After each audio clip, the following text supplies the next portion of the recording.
On April 4, 1968, Martin Luther King Jr. was fatally shot at the Lorraine Motel in Memphis, Tennessee, at 6:01 p.m. Central Standard Time.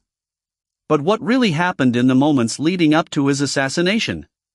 King had received death threats since the mid-1950s due to his prominence in the civil rights movement. He was nearly fatally stabbed in 1958, and now, a decade later, he was in Memphis to support striking African-American city sanitation workers who were paid $1 an hour. The strike began on February 12, 1968, and lasted for over 2 months. King delivered his "I've Been to the Mountaintop" speech at the Mason Temple on April 3, 1968, just one day before his assassination. As he stood on the mountaintop, did he have any idea that his life was in danger? The crowd was electrified by his words, but little did they know, a sinister plot was unfolding in the shadows.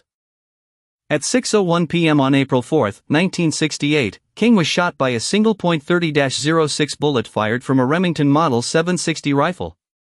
The bullet broke his jaw and lodged in his right shoulder. As he fell to the ground, his life was slipping away. The question on everyone's mind was, who could have committed such a heinous crime? The investigation was about to unfold, but would it lead to the truth? James Earl Ray was arrested on June 8, 1968, at London's Heathrow Airport. He pleaded guilty on March 10, 1969, and was sentenced to 99 years in the Tennessee State Penitentiary. But was Ray acting alone, or was there a larger conspiracy at play?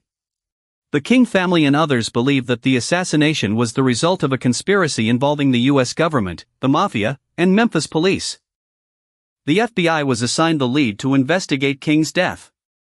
J. Edgar Hoover told President Johnson that his agency would attempt to find the culprits. By April 17, 1968, a description and several composite sketches of the perpetrator had been made. The description illustrated that the assassin of King was a 36 to 38-year-old Caucasian male.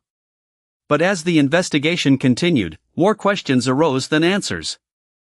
On April 8, King's widow Coretta Scott King and her 4 young children led a crowd estimated at 40,000 in a silent march through the streets of Memphis.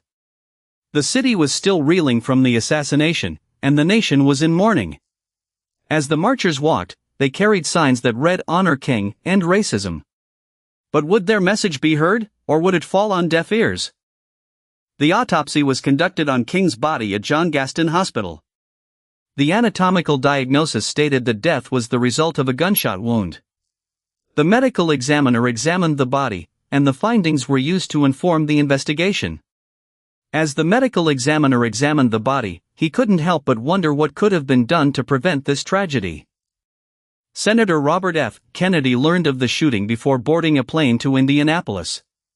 He was scheduled to make a speech in a predominantly black neighborhood in Indianapolis. Kennedy did not learn that King had died until he landed in Indianapolis. As he stepped off the plane, he was met with the devastating news. What would he say to the crowd, and how would he calm their fears? Kennedy's speech was credited with assisting in the prevention of post-assassination rioting in Indianapolis.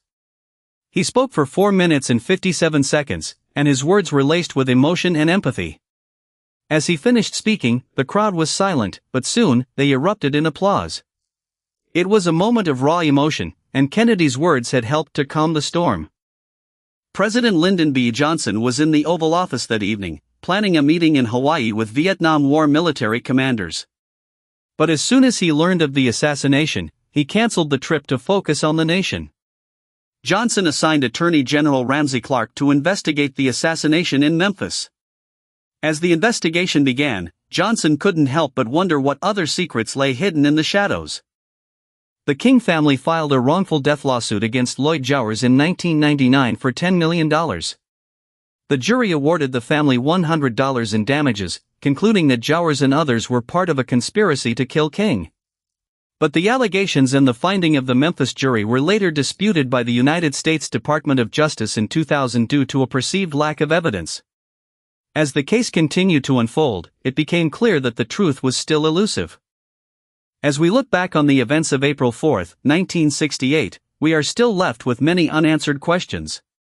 What really happened in the moments leading up to King's assassination?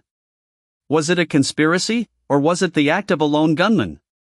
The truth may never be fully known, But one thing is certain, Martin Luther King Jr.'s legacy lives on, and his message of love and nonviolence continues to inspire generations.